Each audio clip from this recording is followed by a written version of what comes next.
Hello everyone, I'm here with my new video which is based on introduction of microbiology and various microorganisms. Please like, share this video and subscribe my channel.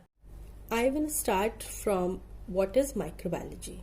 The science in which we study about the organisms which cannot be seen by the naked eyes, they are known as the microorganisms or microbes.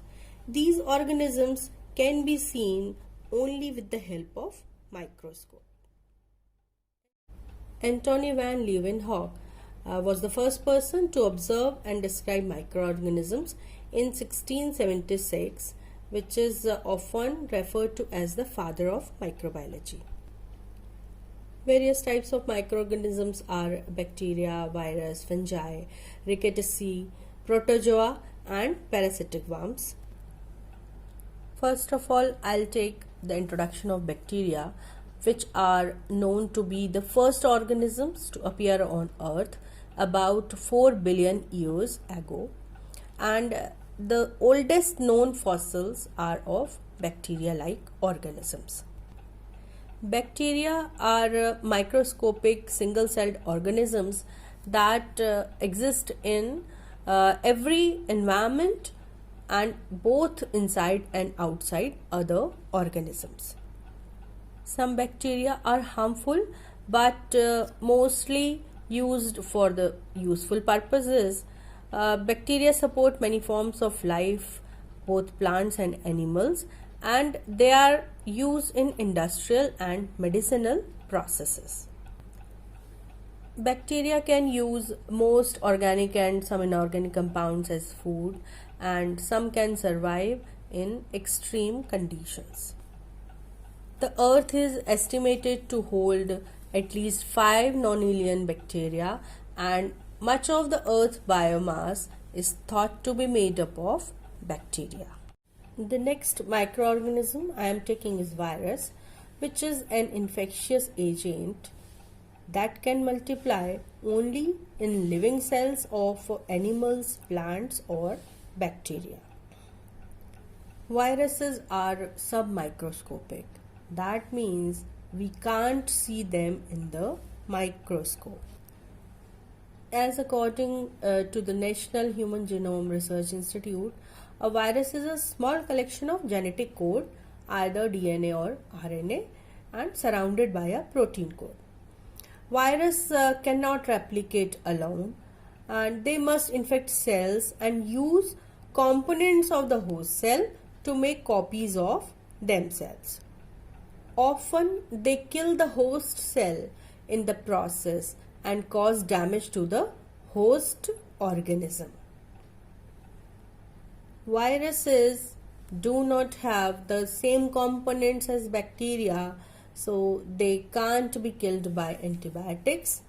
Only antiviral medications or vaccines can reduce or eliminate the severity of viral diseases, and the examples of various viral diseases are AIDS, COVID-19, measles and smallpox.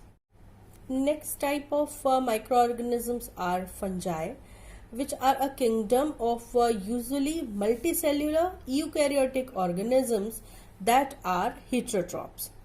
That means they cannot make their own food, and these have important roles in nutrient cycle in an ecosystem.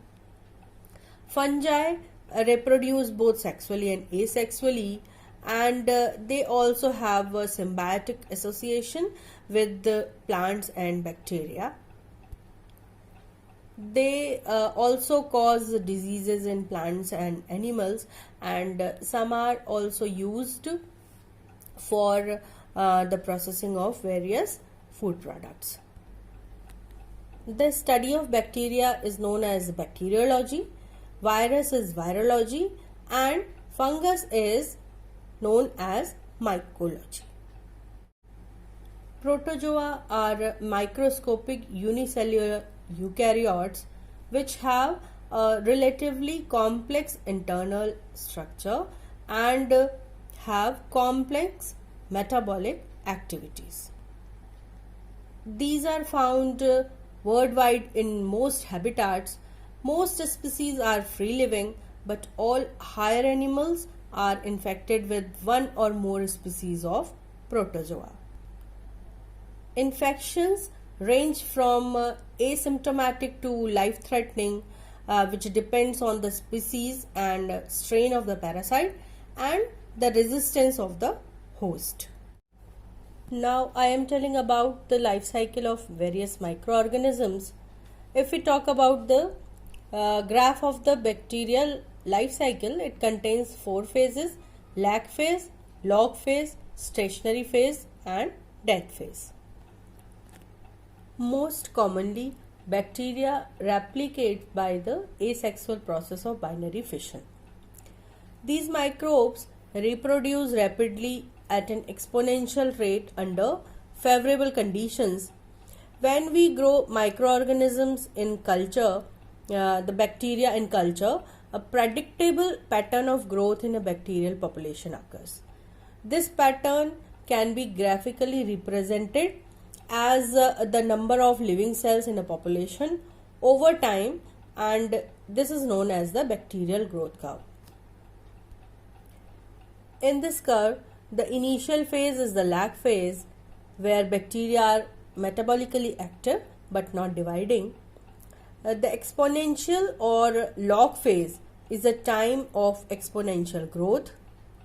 In the stationary phase, growth reaches a plateau as the number of dying cells equals the number of dividing cells.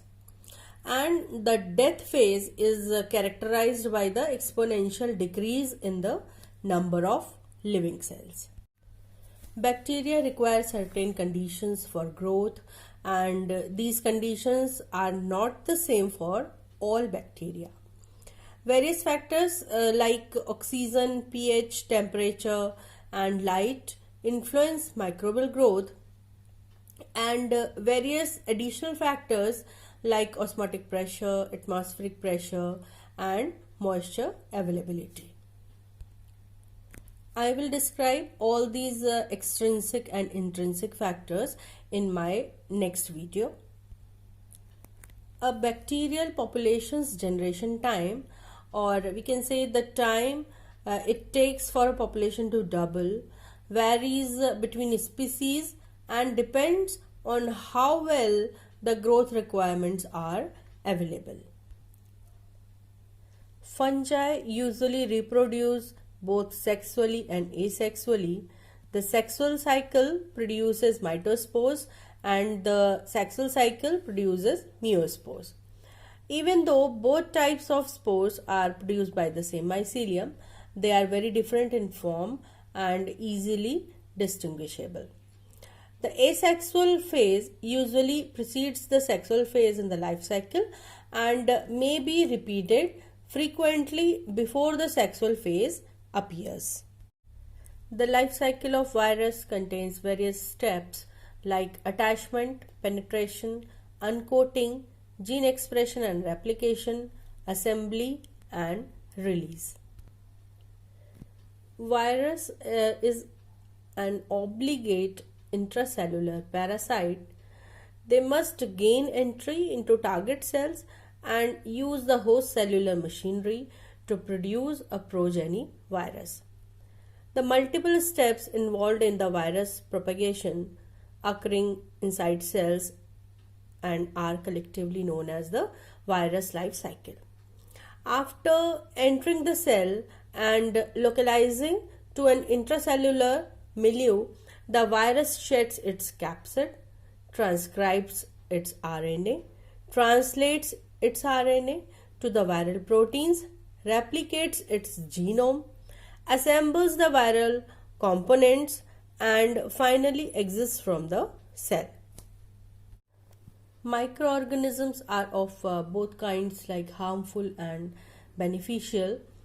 Some harmful microorganisms are like Salmonella found on raw chicken, E. coli found on raw meat, ringworms, athlete's foot, red algae and strep bacteria.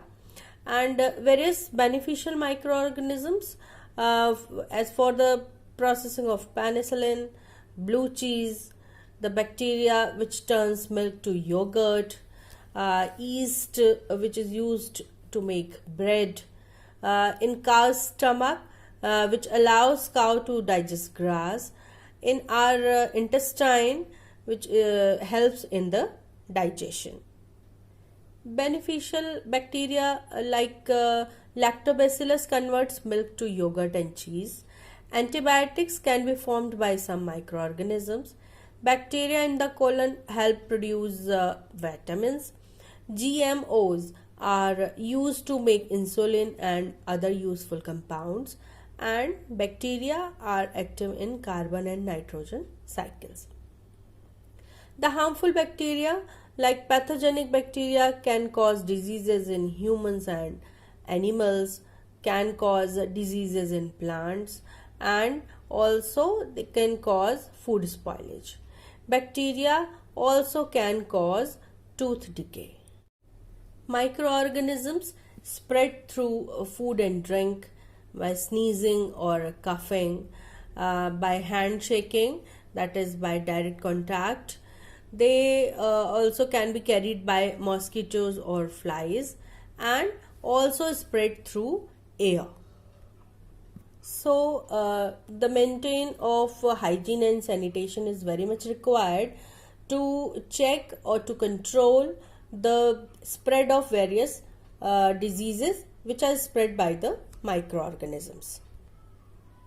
We all should follow the good hygiene practices like oral hygiene, bathing hygiene, hair care, foot hygiene, toiletry hygiene, hand hygiene, coughing and sneezing hygiene, and home hygiene. To maintain our health, we should manage safe water, better sanitation, personal hygiene, kitchen management, and solid waste management. So in this video, I took the introduction of microbiology and various microorganisms. From the next videos, I will tell all these points one by one in detail. Thank you for watching this video.